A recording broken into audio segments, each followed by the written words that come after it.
Hi friends, అవాజు ఈరోజు మనం ఈ వీడియోలో 27 ఆగస్ట్ 2024 నాడు మన ఇండియన్ స్టాక్ మార్కెట్కి సంబంధించి నిఫ్టీ 50లో లిస్ట్ అయిన కొన్ని స్టాక్స్ యొక్క లో హై గురించి ఈ వీడియోలో మాట్లాడుకునే ప్రయత్నం చేద్దాం. ఫస్ట్ అదానీ ఎంటర్ప్రైజెస్ హై వచ్చేసి 3100 హైగాను, లో వచ్చేసి 3050 గాను నమోదు కావడానికి ఛాన్స్ ఉంది. దాని తర్వాత అదానీ పోర్ట్స్ హై వచ్చేసి 1500 హైగాను, లో వచ్చేసి 1470 లోగా నమోదు కావడానికి ఛాన్స్ ఉంది. దాని తర్వాత యాక్సిస్ బ్యాంక్ హై వచ్చేసి 1185 హైగాను, లో వచ్చేసి 1160 లోగా నమోదు కావడానికి ఛాన్స్ ఉంది.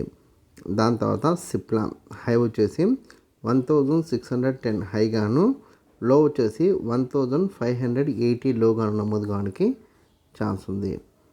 దాని తర్వాత హెచ్డిఎఫ్సి బ్యాంక్ హై వచ్చేసి 1660 హైగాను, లో వచ్చేసి 1620 లోగాను నమోదు కావడానికి ఛాన్స్ ఉంది.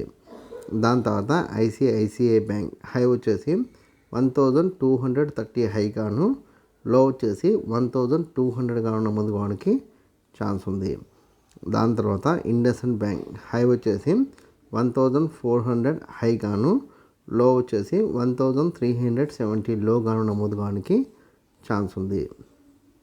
దాని తర్వాత కోటక్ బ్యాంక్ హై వచ్చేసి 1830 హైగాను, లో వచ్చేసి 1800 లోగాను నమోదు కావడానికి ఛాన్స్ కనిపిస్తుంది. దాని తర్వాత రిలయన్స్ హై వచ్చేసి 3050 హైగాను, లో వచ్చేసి 3000 గాను నమోదు కావడానికి ఛాన్స్ ఉంది. దాని తర్వాత సన్ ఫార్మా హై వచ్చేసి 1790 హైగాను, లో వచ్చేసి 1760 లోగాను నమోదు కావడానికి ఛాన్స్ కనిపిస్తుంది. దాని తర్వాత టెక్ మహీంద్రా హై వచ్చేసి 1660 హైగాను, లో వచ్చేసి 1620 లోగాను నమోదు కావడానికి ఛాన్స్ ఉంది. నేను రేఖామాత్రంగా కొన్ని కంపెనీలకు సంబంధించిన డేటా అందించే ప్రయత్నం చేసిన. మీకు ఏదైనా కంపెనీ పట్ల ఆసక్తి ఉంటే కామెంట్ సెక్షన్లో కామెంట్ చేస్తే దానికి సంబంధించిన పూర్తి వివరాలు అందించే ప్రయత్నం చేస్తాను. ఈ వీడియో కనుక మీకు నచ్చినట్లయితే లైక్ చేయండి, కామెంట్ చేయండి, షేర్ చేయండి. ఛానల్ మట్టుకు ఖచ్చితంగా సబ్స్క్రైబ్ చేసుకోండి. జై హింద్, వందే మాతరం.